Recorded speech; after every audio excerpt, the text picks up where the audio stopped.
Huwag ninyong pakialaman ang konstitusyon kasi yun ang bahay opisyal ng Pilipino.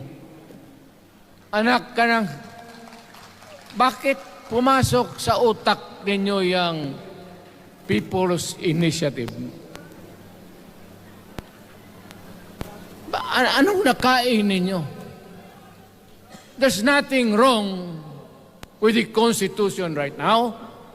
The environment in the Philippines seems to be positive, okay. Wala namang problema. Araw-araw, nakikita tayo.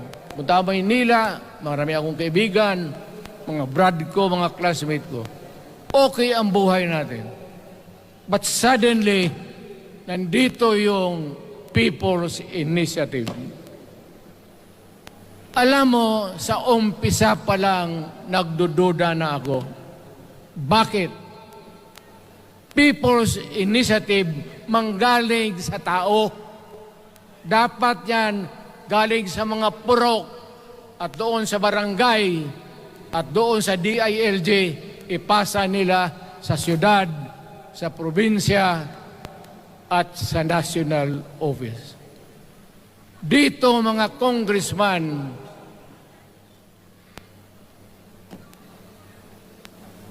alam ninyo, kung magkaletse-letse ang buhay na ito, sabihin ko sa military, sirahan ninyo yung Congress. Magastos, nagbabayad tayo, nag-usek-usek sa kwarta. Sige pamayad para People's Initiative. So, what is the motivation? Galing ba sa puso ng tao yung pinipirma niya? Hindi yung pirma niyang petition para ito, kaming nagsipirma dito,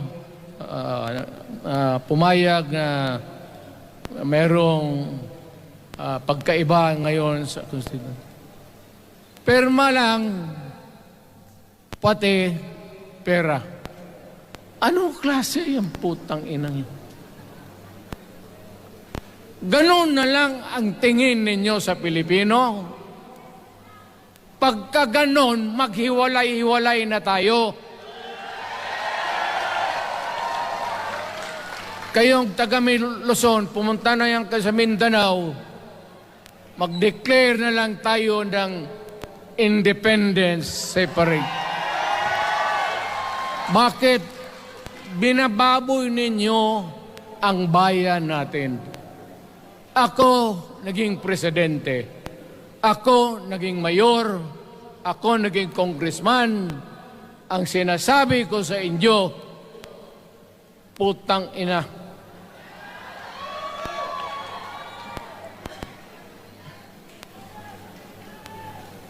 Malinis to. Baka ihi mo ito ha.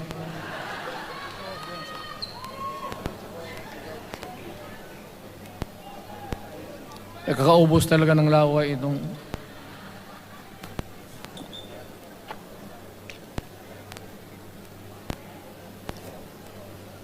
What do you expect the national government, particularly ang Malacanang? Anong gusto ninyong response? Niwala kayong mga seminar na ganon. You never educated the Filipino people. You want the Filipino to remain ignorant para you can do what you want with the country. Yan ang totoo. Kasi ginagago ninyo para walang alam ang taong bayan. Well, kaming nakapag-aral at may alam kundi, hindi katanggap-tanggap yung ginagawa ninyo. Sa umpisa pa lang, binibili na ninyo yung signature ng Pilipino. Yun ba ang People's Initiative? You know, national, provincial, city, munisipyo, then the barangay. Yan ang echelons ng power sa gobyerno. Hindi naman ninyo gigamit ang barangay at binigyan mo ng 20 milyones isa't isa sa kanilang mga congressman at binibili ang Pilipino. Alam ninyo kung ano yan?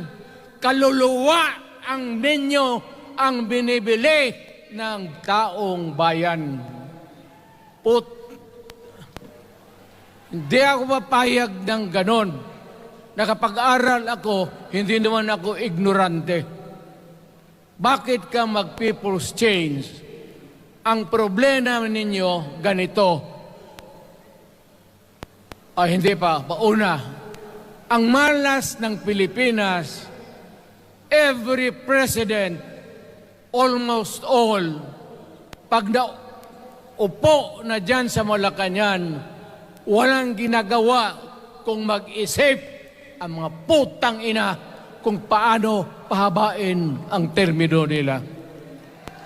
That's the problem.